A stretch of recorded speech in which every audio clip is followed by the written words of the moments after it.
ছিল এবং এখানে অনেকে আছে সাদাবাজির সাথে জড়িত। ওরা বলে আজকে প্রতিষ্ঠা করবেন, এটি ইতিহাস।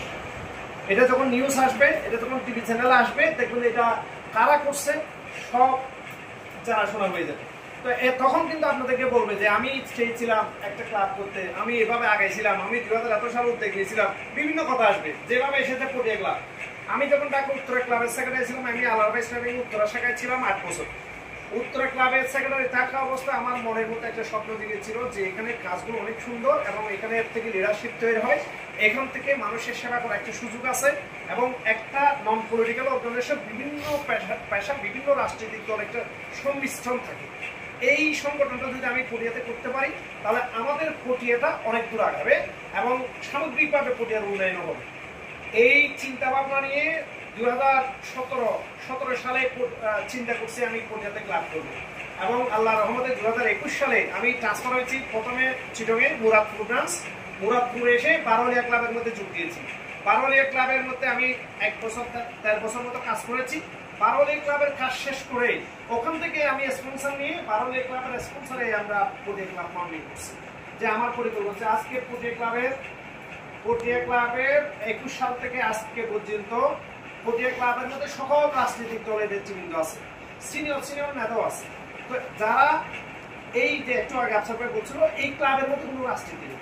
এই ক্লাবটার মাধ্যমে আমরা পটিয়াতে বিভিন্ন ধরনের সেবা কার্যক্রম করে আগামী শনিবার আমাদের আশরাফি একাডেমি একটা আছে পটিয়া যাওয়ার সময় বাইপাস ফেলে একটু করে গিয়ে মডেল মসজিদ ঠিক অপোজিট আশরাফি একাডেমি মেন রোডে, ওই আশরাফি একাডেমি একটা এতিমখানা মাদ্রাসা, ওখানে আমরা যারা অসচ্ছল পরিবারের সন্তানরা আছে তাদেরকে আমরা ব্যাগ বিতরণ করবো। এরকম আমরা গত কিছুদিন আগে বর্ষাকালে ছাতা বিতরণ কর্মসূচি দিয়েছি। বিভিন্ন ফাইন্যান্স যারা একটু কম ভালো তাদেরকে ভালো পথে নিয়ে আসা, যে জাকাতের সিস্টেমটা। আজকে আমি একটু অন্য প্রসঙ্গে টানি, আজকে সোশ্যাল বিজনেসের কথা আসছে যে ডক্টর ইউনূস সোশ্যাল বিজনেস নিয়ে পুরো পৃথিবীতে জনপ্রিয় হয়েছে, পুরো পৃথিবীতে নেতৃত্ব দিয়ে বেড়াচ্ছেন, পুরো পৃথিবীর সবচেয়ে জনপ্রিয় ব্যক্তি হিসেবে পরিণত হয়েছেন, ডক্টরেট ডিগ্রি পেয়েছেন। এই সোশ্যাল বিজনেসের বেস ধারণা কিন্তু আমাদের জাকাতের রয়েছে। উনি নিজেও বলেছেন যে জাকাতকে আমি অন্যভাবে জাস্ট উপস্থাপন করছি, অর্থাৎ আমরা খাবার খাই, কেউ পার্টিতে খাই, কেউ আমাদের কেরানিহাট এখানে একটা রেস্টুরেন্টে খায় 200 টাকা করে, কেউ সোনারগাঁ হোটেলে খায়, ওখানে রেট হলো 2500 টাকা আর 5000 টাকা, আর এখানে খাই আমরা 300 টাকা। এটা হলো প্রেজেন্টেশন ডিফারেন্স। অর্থাৎ ডক্টর হুসেন বলতে চেয়েছিলেন যে আমার এই সোশ্যাল বিজনেসটা জাকাতের আইডিয়াটাকে আমি একটু ঘুরিয়ে পেঁচিয়ে একটু ঘুরিয়ে সহজভাবে অন্যভাবে প্রেজেন্টেশন করে আমি পুরো পৃথিবীতে জনপ্রিয় হয়েছি। তাহলে দেখেন সহজ একটা বিষয়। তো আমরা এখানে যেটা এসেছি আজকে আমরা কথা বেশি তাদেরকে নিয়ে মানে একটা দুঃসাহসিক যে কোনো একটা নতুন কিছু ক্রিয়েশন নিঃসন্দেহে একটা চ্যালেঞ্জিং কাজ। এটা যতই বলি না ভালো উদ্যোগ হলেও এই ভালো কাজের পিছনে আসার জন্য কিন্তু আপনার জীবনের সব কিছু সময় দেওয়া, হ্যাঁ, এটা একটা বিরাট একটা ইস্যু। তার মধ্যে আছে ফিনান্সিয়াল। এখানে তো লাভের জন্য আমরা আসছি না, এটা মেইন হচ্ছে কি আমি এক্সপেন্স করার মানসিকতা নিয়ে আমার যা আছে আমি ভালো পরামর্শ দিতে পারলে পরামর্শ দিব, শ্রম দিতে পারলে শ্রম দিব, টাকা পয়সা অর্থনৈতিক হেল্প করতে পারলে অন্য কাউকে মানে আমার শ্রম দিয়ে অন্য কাউকে অন্য কারো হাসি দেবো, এরকম চিন্তাভাবনা যাদের আছে তারা এফএক্স ক্লাবে আসবে এবং এটা সংগঠিত করবে। আর আমি নিজেও সংগঠিত হবো ইনশাল্লাহ। আমি সর্বাত্ম করে নাই আমার প্রচেষ্টা থাকবে এরকম ক্লাবকে আমরা নিজেরা সত্যি কথা বলতে ব্যক্তিগত জীবনে যে আমরা এখানে করেছি।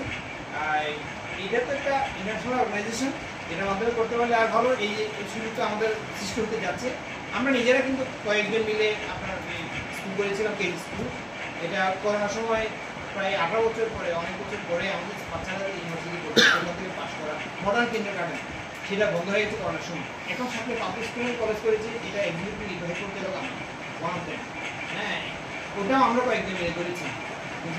জানি না সভাপতি যদিও বা আমি এখান থেকে নির্বাহী করতে, তো ওটাও একটা সেবামূলক কাজ। সত্যি বলতে গেলে তো খুব একটা প্রফিটেবল কোনো ইস্যু না। এইরকম জায়গায় আসতে পারলে এটা তো আরও বেশি বন্ধ এবং এটা তো আরও বেশি বিস্তৃত পরিসর। ওটা ছিল আমাদের একটা রিজিওনাল অর্গানাইজেশন বলা যায়। এখন এটা হচ্ছে একটা ইন্টারন্যাশনাল অর্গানাইজেশনের একটা পার্ট হিসেবে আমরা সাতকানি এই যে উদ্বোধন হতে যাচ্ছে এবং যারা বিশেষ করে এই উদ্যোগটা নিয়েছেন কিন্তু আমার মনে হচ্ছে আরুন ভাই এটার পিছনে আছেন, আমাকে ফোন করেও কথা বলেছেন আরুন ভাই, ধন্যবাদ। আমি আজকের এই গুরুত্বপূর্ণ আপনাদের লাইভে সময় দিয়ে এখানে উপস্থিত থেকে ভীষণ কাছের রয়েছে আমি বলবো, আমি জাস্ট এখানে বসে একটা কল দিয়েছি, আপনার সামনে কল দিয়েছি, সাথে সাথে উনি অন্য কোনো কাজ না রেখে, আমি আগে কোনো প্রোগ্রামে দিই নাই, এখনই বলেছি কাছাকাছি চলে আসেন, নিশ্চয়ই ওনার অন্য কোনো কাজ ছিল, ওদের পরিকল্পনা ছিল, চলে আসছেন। আমি আপনাদেরকেও ধন্যবাদ জানাচ্ছি যারা উপস্থিত হয়েছে বান্দরবন থেকে অনেক কষ্ট করে, অনেক উনি আগ্রাবাদ থেকে রওনা দিয়েছেন। অ্যাপেক্স ক্লাব হচ্ছে সেরকম একটা জিনিস, হ্যাঁ এই ভাইয়ের মুখে যে গভর্নর, হ্যাঁ ওনার যে মুখে দিয়ে মানে একটা প্রাণ জ্বলে, এবং কালকে ওই দিন আমার কথা কালকে দিন ওনাকে বলেছে, আমার নাম্বার দিয়েছে ওনাকে, সাথে সাথে আমাকে কল দিয়েছেন এবং আমাকে লাঞ্চের জন্য ইনভাইট। এই যে আমাদের ভিতরে একটা ফেলোশিপ, ইন্টারেস্টিং, এটা যেখানেই যায় এটা আমি আরুন ভাইকে দেখেছি, উনি পৃথিবীর বিভিন্ন দেশে ঘুরছেন এবং যাচ্ছেন, এই যে এটা ফেলোশিপ ওয়ার্ল্ড ওয়াইড। সো আমার মনে হয় এখানে এই অর্গানাইজেশনটা করলে আমাদের মনে হয় সমাজে আমরা একটা ভালো ভূমিকা রাখতে পারবো এবং রাখা উচিত, কারণ জীবনে আপনি সবাই চলে যাবো, কিন্তু এই ভালো কাজগুলো রয়ে যাবে, এই ভালো কাজগুলো আমাদের সরকার জারি হিসেবে আমাদের কবরে হয়তো যেতে পারে যদি আমরা ভালো উদ্দেশ্য ভালোভাবে করে থাকি। আমি করে থাকি। ধন্যবাদ সবাইকে। আসসালামু আলাইকুম রহমতুল্লাহ।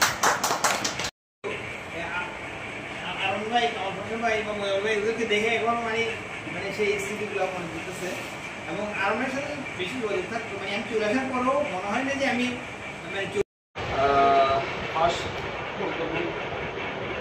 সত্য না, আসলে অনেক আগে 22 সালে আমি ছিলাম ডিস্ট্রিক্ট গভর্নর।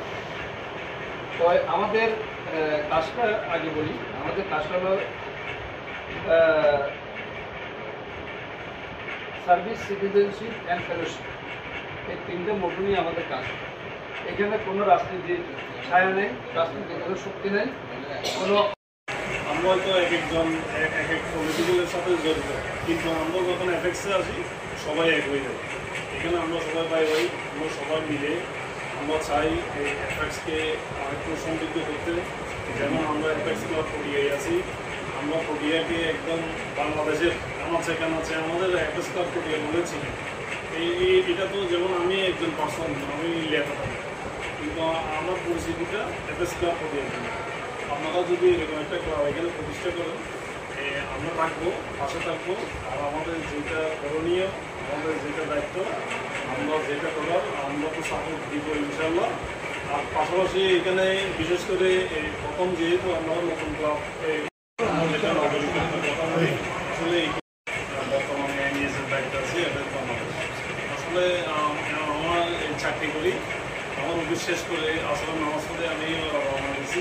এই পর্যন্ত আসি বুঝলাম আগ্রাবাদ থেকে রওনা সামনের দিকে দিয়ে যাক, এই কামনাই করি। সবাইকে শুভেচ্ছা। আসসালামু আলাইকুম।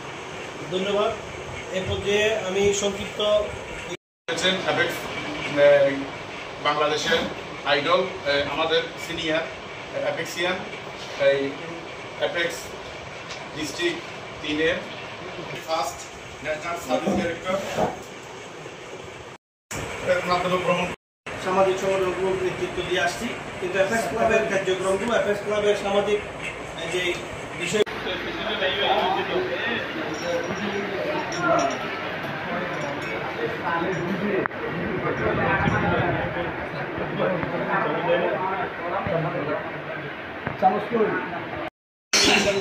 আছে রাত্রেবেলায় বিভিন্ন ধরনের অবকাশ করে, এই মানুষগুলো যাতে না আসে সেটা আমি আমাদের কাছে অনুরোধ করবো। এইভাবে আমরা শুরু এখানে একটা কথা বলা হয়েছে, প্রতি বছর থাকবে, হয়তো প্রথম ইতিহাস সৃষ্টি করবে, অর্থাৎ এফএক্স সাতকানি এটার প্রথম উদ্যোগটা হবে।